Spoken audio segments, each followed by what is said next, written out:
Halo Sobat Catur semua, selamat bertemu kembali. India tidak henti-hentinya melahirkan pecatur muda yang menggebrak dunia. Dan itu tidak lepas dari pembinaan yang berkelanjutan dengan pecatur-pecatur mudanya.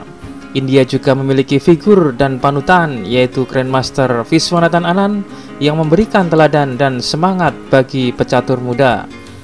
Oke, kali ini yang akan kita bahas adalah sebuah partai yang spektakuler yang dimainkan bintang muda India, Nihal Sarin, saat melawan Francesco Sonis dari Italia di tahun 2020, yaitu di kejuaraan dunia usia di bawah 18 tahun yang partainya dilangsungkan secara online. Partai ini sekaligus memperoleh Gazprom Brilliancy, sebuah penghargaan dari FIDE untuk partai terbaik. Oke, langsung saja kita lihat bagaimana keindahan partainya. Bermain sebagai putih, Nihal Sarin memulai permainan dengan D4.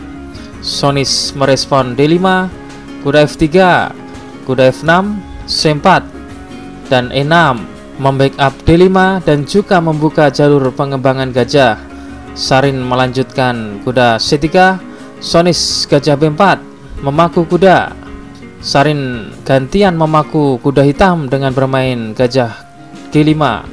Sonis mengawali pertukaran pertama dengan D kali C4.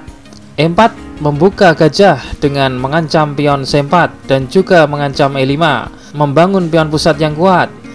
Hitam bermain H6 mengusir gajah, dan gajah pukul kuda dan balik dipukul menteri.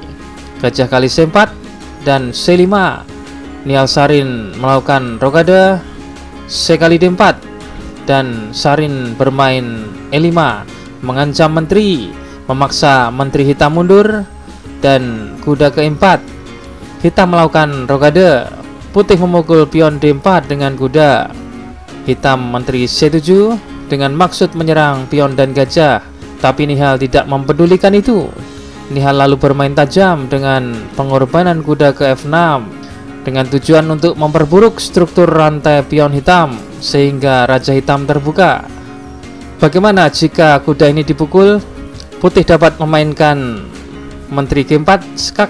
Langkah H7 adalah sebuah blunder karena putih bisa bermain E kali F6 skak mengancam mat di G7, benteng G8, dan putih gajah D3 skak, raja H8, menteri E4, benteng G6, benteng A ke C1, menteri D8, menteri ke H4, gajah F8, gajah kali G6, dan F kali G6, benteng F ke D1 dengan serangan kuat untuk putih. Bagaimana jika hitam memainkan rajanya ke H8? Maka putih bisa melanjutkan menteri ke F4. Ini adalah langkah penting mengancam pion H6. Apabila raja ke H7, maka gajah ke D3 skak, F5, benteng A ke C1. Langkah menteri ke D8 adalah blunder karena putih dapat memainkan garpuan di langkah selanjutnya dengan benteng kali C8 skak dipukul menteri dan kuda kali F5. Jika diambil ada garpuan ke menteri. Jika tidak diambil maka diagonal gajah menjadi aktif disertai ancaman mematikan ke pion H6.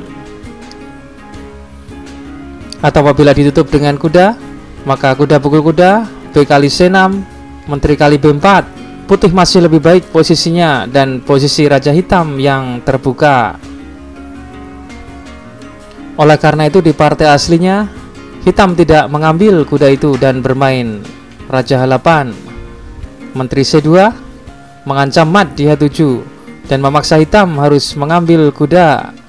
Sarin bermain menteri C1, lagi langkah halus dan luar biasa dari Nihal Sarin, mengancam pion H6. Hitam tidak boleh bermain raja H7 karena ada ancaman discover attack mendapatkan menteri. Oke, kita lanjutkan. Hitam melanjutkan menteri kali E5 dan menteri kali H6 skak, raja G8, dan putih memainkan momen langkah terpenting di game ini, ya F4. Langkah yang luar biasa dari Nihal Sarin. Putih menawarkan gratis kudanya dan juga gajahnya. Jadi itu berarti putih dapat kehilangan 3 perwira untuk tujuan memenangkan permainan. Putih mengorbankan perwira untuk bermain cepat dengan mengayunkan bentengnya agar dapat bermain ke F3 G3 sehingga membentuk jaringan mat. Hitam membalas menteri kali D4 skak, raja H1. Sekarang ada 3 pilihan langkah hitam: memukul gajah, atau memukul pion B2, atau bermain ke E4. Apabila menteri kali gajah, maka benteng ke F3, menteri E4, menteri H3 dengan ancaman mat ke H8.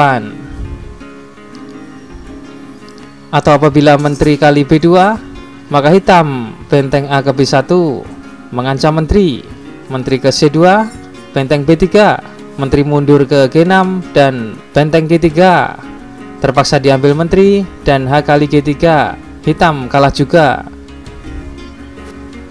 Sehingga di partai aslinya hitam memainkan menteri ke E4, kemudian Nihal Sarin benteng F3, menteri mundur ke H6, dan benteng G3.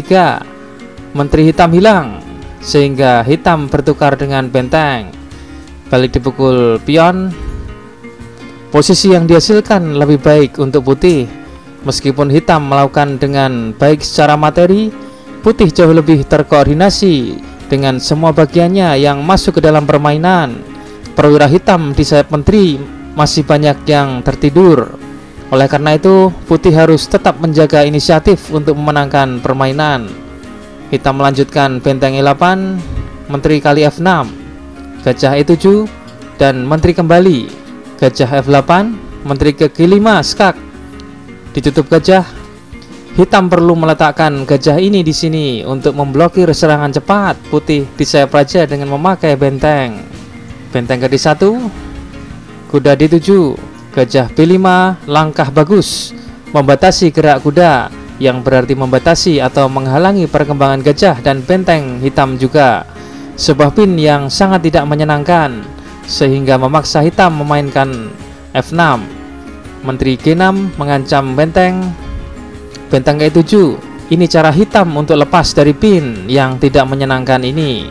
Tapi ini memperbanyak putih memainkan peran di petak-petak terang dan juga membuat pion E6 menjadi lemah.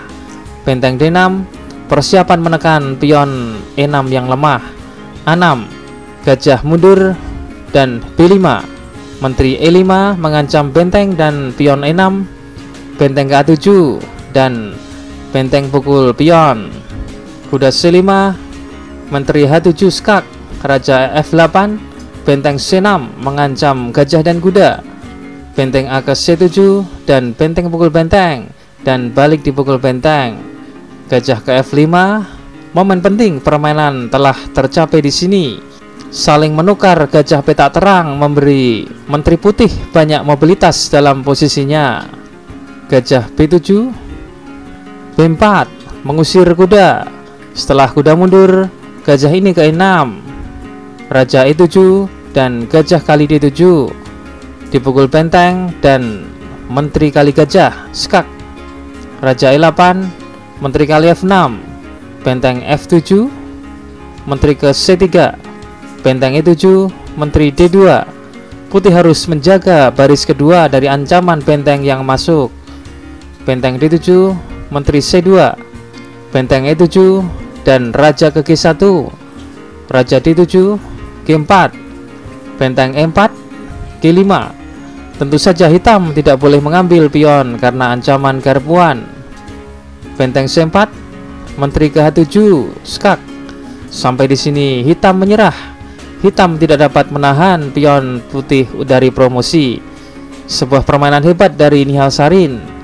Dia juga memenangkan penghargaan Gazprom Brilliancy untuk kemenangan ini. Penghargaan yang khusus diberikan kepada game terbaik. Langkah kuda ke F6 benar-benar fantastik, khas dan mengesankan. Demikianlah partai antara Nihal Sarin versus Francesco Sonis di tahun 2020 di kejuaraan dunia usia di bawah 18 tahun. Semoga bermanfaat dan menginspirasi. Selanjutnya akan kita tampilkan kunci jawaban problem catur video yang kemarin. Kuncinya adalah benteng B1. Apabila benteng ke A, maka benteng kali B4, kuda kali C3, dan menteri B2 skakmat. Atau apabila benteng ke A4, maka benteng ke B3 skakmat. Di sini apabila hitam bermain B kali C3, maka benteng ke B3 skakmat. Atau apabila kuda ke B2, maka menteri kali B2 skakmat. Oke, dan selanjutnya akan kita tampilkan problem catur terbaru. Silahkan dipelajari dan kunci jawabannya akan saya tampilkan di video selanjutnya. Sekian dan terima kasih.